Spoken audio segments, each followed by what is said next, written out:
Our secret taste recipe is to cook with lemon care. Kutties healthy Samayal. Hello friends, welcome to Kutties healthy Samayal. Be positive, be healthy. நாம் இன்றைக்கி ரொம்ப டேஸ்டியான டெலிஷியஸான cinnamon role எப்படி செய்யுதுன்னு பார்க்கலாமா? அதுக்கு முன்னாடி நம்ம சேனலை சப்ஸ்கிரைப் பண்ணாதவங்க சப்ஸ்கிரைப் பண்ணிவிட்டு பக்கத்தில் இருக்க பெல் பட்டனை கிளிக் பண்ணிக்கோங்க.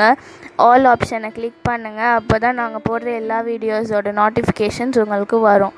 இது வரைக்கும் சப்ஸ்கிரைப் பண்ண எல்லாருக்கும் தேங்க்யூ ஸோ மச். நாம் இன்றைக்கி ரொம்பவும் டேஸ்டியான சிம்பிளாக செய்யக்கூடிய ஒரு ஸ்நாக் ரெசிபி தான் பார்க்க போகிறோம். Cinnamon role. இது ஜஸ்ட் ஒரு 15 மினிட்ஸ்லேயே செஞ்சு எடுத்துடலாங்க. ஆனால் ரொம்பவும் டேஸ்டியான snack recipe. So video skip பண்ணாமல் பாருங்கள். அப்போ தான் உங்களுக்கும் இன்ட்ரெஸ்டிங்காக இருக்கும், எங்களுக்கும் வந்து சப்போர்ட்டிவாக இருக்கும்.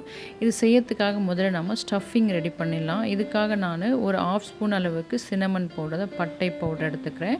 அதோட 1.5 ஸ்பூன் அளவுக்கு நாட்டு சர்க்கரை ஆட் பண்ணிக்கிறேன். நீங்கள் ப்ரௌன் சுகர் இதோட ஆட் பண்ணிக்கலாம். அடுத்து அது கூடவே 1.5 ஸ்பூன் அளவுக்கு பட்டர் நல்லா மெல்ட் பண்ணி ஆட் பண்ணிக்கிறேன். அதாவது கொஞ்சமாக மெல்ட் பண்ணியிருக்கேன். அதுவே நம்ம கரைக்கும் போது நல்லா கரைஞ்சிரும். இப்போ எல்லாத்தையும் நல்லா நம்ம மிக்ஸ் பண்ணி விட்டுக்கலாம்.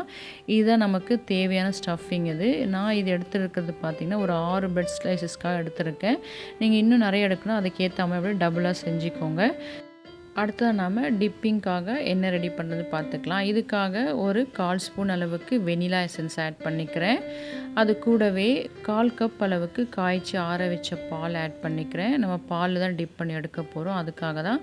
இது கூடவே 1/2 ஸ்பூன் அளவுக்கு பட்டை பவுடர், சின்னமன் பவுடர் எடுத்துக்கிறேன். இதனால் நம்ம மிக்ஸ் பண்ணி விட்டுக்கலாம். ஸோ நம்ம டிப் பண்ணி எடுக்கிறதுக்காக பாலும் ரெடி ஆகிடுச்சு. அடுத்ததாக டாப்பிங்ஸ்க்காக நம்ம ரெடி பண்ணிக்கலாம். இதுக்காக 1/2 ஸ்பூன் அளவுக்கு பட்டை பவுடர் எடுத்துக்கிறேன். அது கூடவே 1.5 ஸ்பூன்ஸ் அளவுக்கு ஒயிட் சுகர் ஆட் பண்ணி நம்ம மிக்சியில் பவுடரை அரைச்சி எடுத்துக்கலாம். இதில் நான் உள்ளே ஸ்டஃப் பண்ணுற ஸ்டஃபிங்க்கு மட்டும் தான் டேபிள் ஸ்பூன்ஸ் யூஸ் பண்ணியிருப்பேன். மற்றதுக்கெல்லாம் ஸ்பூன் லெவல் தான். ஏன்னா டேபிள் ஸ்பூன்ஸ்ன்றது 1.5 ஸ்பூன் அளவு கொண்டு தான் 1 டேபிள் ஸ்பூன் அளவு. ஸோ இதையும் நோட் பண்ணிக்கோங்க. நமக்கு ஸ்டஃபிங் தான் அதிகமாக தேவைப்படும், மற்றதெல்லாம் உங்களுக்கு இந்த அளவே அதிகமாக இருக்கும். இப்போ நமக்கு தேவையான ஸ்டஃபிங், டிப்பிங், டாப்பிங் எல்லாமே ரெடி ஆகிடுச்சு. அடுத்து நமக்கு தேவையானது பிரெட் ஸ்லைசஸ் தான். நான் இன்றைக்கி எடுத்துருக்கிறது ஒயிட் ப்ரெட் தான். இதில் 6 ஸ்லைசஸ் எடுத்துருக்கேன். நீங்கள் ஒயிட்டும் எடுத்துக்கலாம், இல்லைனா ப்ரௌன் கூட எடுத்துக்கலாம். சைஸஸ் மட்டும் தான் உங்களுக்கு வேரி ஆகும். இப்போ ப்ரெட்டோட ஓரங்களை நம்ம கட் பண்ணி எடுத்துக்கலாம். இந்த சைட்ஸ்லாம் கட் பண்ணி எடுத்துட்டு நீங்கள் ப்ரெட் க்ரம்ஸ் போல் மிக்ஸியில் அரைச்சி கூட எடுத்து வச்சுக்கலாம். இப்போ இதெல்லாம் கட் பண்ணி எடுத்த பிறகு இதை நம்ம ஒரு சப்பாத்தி கட்டை வச்சு நல்லா அப்படியே திரட்டிக்கலாம். நீங்கள் ப்ரெஸ் பண்ணி திரட்டும் போது அது நல்லா உங்களுக்கு ப்ரெஸ் ஆகி சப்பாத்தி போல் வரும்.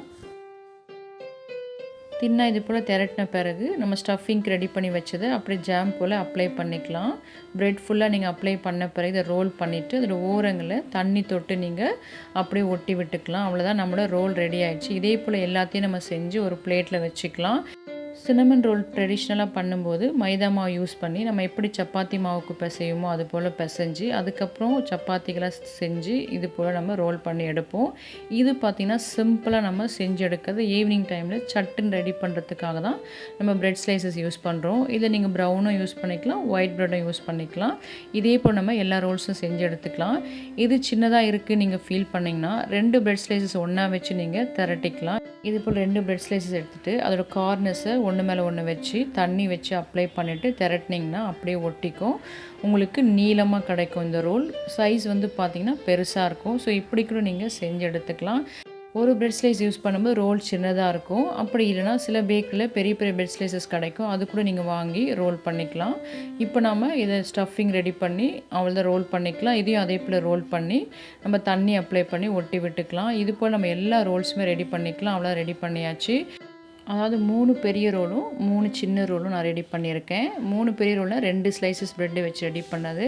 அடுத்து இதுக்காக பார்த்தீங்கன்னா கண்டென்ஸ் மில்க் வேணும். ஸோ நான் அதை வந்து பாலையே கொஞ்சம் திக்காக காய்ச்சி அதில் கொஞ்சமாக சுகர் ஆட் பண்ணி நான் கண்டென்ஸ் மில்க் மாதிரி எடுத்துட்டேன். நீங்கள் இருந்தால் அதையே நீங்கள் யூஸ் பண்ணிக்கலாம். இதுவும் டாப்பிங்காக தான். இப்போ நம்ம எல்லாம் ரெடி பண்ண பிறகு ஒரு தவா வச்சு பட்டர் அப்ளை பண்ணிக்கலாம். இது போல் பட்டர் நல்லா நம்ம தாராளமாக இது போல் அப்ளை பண்ணிக்கலாம். ஏன்னா நம்ம டீப் ஃப்ரை பண்ணுறதுக்காக ஆயில் எதுவும் யூஸ் பண்ண போகிறதில்ல. இந்த பட்டரில் தான் நம்ம ஃப்ரை பண்ணி எடுக்க போகிறோம். ஸோ தேவையான அளவுக்கு நீங்கள் நல்லா தவா ஃபுல்லாக இது போல் அப்ளை பண்ணி விட்டுக்கோங்க. ஆயிலில் பொரித்து சாப்பிட்றது தான் உடம்புக்கு கெடுதி. பட் இது வந்து கொஞ்சம் ஹெல்த்தியானது தான். இப்போ இது போல் பட்டர் அப்ளை பண்ண பிறகு நம்ம செஞ்சு எடுத்து வச்சுருக்க ப்ரெட் ரோல்ஸ் எல்லாம் ஆல்ரெடி நம்ம டிப்பிங்காக செஞ்சு வச்சுருக்க அந்த பாலில் ஜஸ்ட்டு டிப் பண்ணி அப்படியே நம்ம தவாவில் போட்டுக்கலாம். ரொம்ப நேரம் டிப் பண்ணாதீங்க, ப்ரெட் வந்து ரொம்ப ஊறிடும், அப்போ நமக்கு ஒரு மாதிரி ஆகிடும். அதனால் ஜஸ்ட்டு ஒரே ஒரு டிப் அப்படி பண்ண உடனே எடுத்து நீங்கள் தவாவில் வச்சுக்கலாம். இது நல்லா ஃப்ரை ஆகி வரணும், அதுக்காக தான் நம்ம பட்டர் நல்லா தாராளமாக அப்ளை பண்ணியிருக்கோம். ஸோ இதே போல் எல்லா ரோல்ஸுமே டிப் பண்ணி வச்சுக்கலாம். அப்படி உங்களுக்கு இப்படி பாலில் டிப் பண்ண பிடிக்கல அப்படின்னா நீங்கள் அப்படியே ப்ரெட் ரோல்ஸ் மேலே பட்டரை மெல்ட் பண்ணி ஒரு ப்ரஷ் வச்சு அப்ளை பண்ணி விட்டுக்கலாம். அப்படி கூட நீங்கள் டோஸ்ட் பண்ணி எடுத்துக்கலாம். பட் இது போல் நீங்கள் பாலில் டிப் பண்ணி எடுக்கும்போது அந்த டேஸ்ட் ரொம்ப சூப்பராக இருக்கும். இது ஒயிட் ப்ரெட், அதனால் மேலே திரும்பவும் நான் ப்ரஷ்ஷில் பாலில் வந்து தடவி விடலை, இதுவே போதுமானதாக. இதை நம்ம திருப்பி போட்டு நல்லா வேக வச்சு எடுத்துக்கலாம். தேவைப்பட்டால் நீங்கள் இது போல் பட்டர் வந்து அப்பப்போ நீங்கள் தவாவில் இப்படி அப்ளை பண்ணிக்கலாம். அப்போ இன்னும் நல்லா உங்களுக்கு கிறிஸ்பியாக வரும். இது ரொம்பவும் டேஸ்டியாக இருக்கும். பிள்ளைங்களுக்கு இது போல் ஒரு முறை செஞ்சு கொடுத்திங்கன்னா விடவே மாட்டாங்க, அந்த அளவுக்கு டேஸ்டியாக இருக்கும். பார்க்கும்போதே பாருங்கள் எவ்வளோ அட்ராக்டிவாக இருக்குது. ரொம்பவும் டேஸ்டியான ஒரு ஸ்நாக் ரெசிபி இது வந்து இன்னொரு முறை செஞ்சது, அதாவது ப்ரௌன் ப்ரெட் வச்சு செஞ்சது. இது பார்த்திங்கன்னா சைஸும் சின்னதாக இருக்கும். அதே சமயம் நான் அன்றைக்கி 5 ஸ்லைசஸ் மட்டும் தான் வச்சு செஞ்சேன். இதில் நான் எல்லா ரோலும் தவாவில் வச்ச பிறகும் ஒரு ப்ரஷ் வச்சு நான் பாலில் டிப் பண்ணி ஜஸ்ட் அது மேலே அப்படியே அப்ளை பண்ணி விட்டேன். ஏன்னா நமக்கு ப்ரௌன் ப்ரெட் பார்த்திங்கன்னா கொஞ்சம் ஹார்டாக இருக்கும். ஸோ நம்ம திரும்பவும் கலந்து வச்சுருக்க அந்த பாலில் ப்ரஷ்ஷை இது போல் தொட்டு திரும்பவும் அப்ளை பண்ணி விட்டோம்னா நமக்கு இன்னும் நல்லா டேஸ்டியாக இருக்கும். ஆனால் நம்ம ஒயிட் ப்ரெட் யூஸ் பண்ணும்போது அப்படி செய்யாதீங்க, அந்த டெக்ஸ்சரே மாற்றிடும். ஏன்னா ஒயிட் ப்ரெட் பார்த்திங்கன்னா ரொம்பவும் சாஃப்டாக இருக்கும். ஸோ அதுக்கு இது யூஸ் ஆகாது. ஓகே, இப்போ நம்மளோட சின்னமன் ரோல் சூப்பராக ரெடி ஆகிடுச்சு. நல்லா மேலே கிறிஸ்பியாக, உள்ள சாஃப்டாக, டேஸ்டியாக. இப்போ நம்ம இதை சர்விங் பிளேட்டில் எல்லாத்தையும் ட்ரான்ஸ்ஃபர் பண்ணி வச்சுக்கலாம். ட்ரான்ஸ்ஃபர் பண்ணி வச்ச பிறகு நாம் டாப்பிங்காக ரெடி பண்ணி வச்சுருக்க சுகர் பவுடர் எடுத்துக்கலாம்.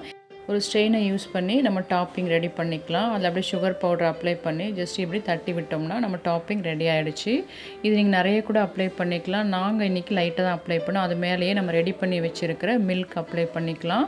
அதாவது நீங்கள் கண்டென்ஸ்டு மில்க் இருந்தால் அதுவே நீங்கள் அப்ளை பண்ணிக்கலாம். நான் வீட்லேயே திக்காக காய்ச்சி கண்டென்ஸ் மில்க் போல் செஞ்சு வச்சுருந்தேன், அதை நான் லைட்டாக அப்ளை பண்ணிக்கிறேன். இதையும் நீங்கள் கண்டென்ஸ் மில்க் நிறைய யூஸ் பண்ணி அப்படியே டிப் பண்ணி கூட சாப்பிட்லாம், ரொம்பவும் டேஸ்டியாக இருக்கும். நாங்கள் எல்லாமே லைட்டாக தான் டாப்பிங்ஸ் பண்ணோம். Sugar powder, next condense milk எல்லாமே லைட்டாக தான் நாங்கள் டாப்பிங் பண்ணி சாப்பிட்டோம். இல்லைனா இது போல் கூட நீங்கள் ரவுண்டாக கட் பண்ணி ஒரு பிளேட்டில் வச்சு அது மேலே கண்டென்ஸ் மில்க் நல்லா தாராளமாக ஆட் பண்ணி நீங்கள் சாப்பிட்டிங்கன்னா ரொம்பவும் டேஸ்டியாக இருக்கும். இது பார்க்குறதுக்கு நிறைய ப்ராசஸிங் இருக்கிற மாதிரி தெரியும், அது டிப்பிங்க்கு டாப்பிங்க்கெலாம் ரெடி பண்ணுமேன்னு. ஆனால் ரொம்ப சிம்பிளானது தான். நம்ம வீட்டில் இருக்க பொருட்களை வச்சு தான் இதை செய்கிறோம். சுகர், பட்டை எல்லாமே நம்ம வீட்டில் இருக்குது தான். ஜஸ்ட்டு ப்ரெட் மட்டும் நம்ம கடையில் வாங்கிட்டால் போதும். ஈஸியாக சட்டுன்னு ஒரு 15 மினிட்ஸில் ரெடி பண்ணலாம். ஸோ நீங்களும் செஞ்சு பார்த்துட்டு உங்கள் டேஸ்ட், உங்கள் எக்ஸ்பீரியன்ஸ் எங்களுக்கு கமெண்ட் பண்ணுங்கள், லைக் பண்ணுங்கள், தொடர்ந்து சப்போர்ட் பண்ணுங்கள். தேங்க்யூ. அம்மி டேஸ்டி, நீங்களும் ட்ரை பண்ணுங்கள், என்ஜாய் பண்ணுங்கள், ஹெல்த்தியாக இருங்க. தேங்க்யூ. உங்களுக்கு இந்த வீடியோ பிடிச்சிருந்ததுன்னா லைக் பண்ணுங்கள், ஷேர் பண்ணுங்கள், கமெண்ட் பண்ணுங்கள், சப்ஸ்கிரைப் பண்ணுங்கள், பக்கத்தில் இருக்க பெல் பட்டனையும் கிளிக் பண்ணுங்கள். பாய்.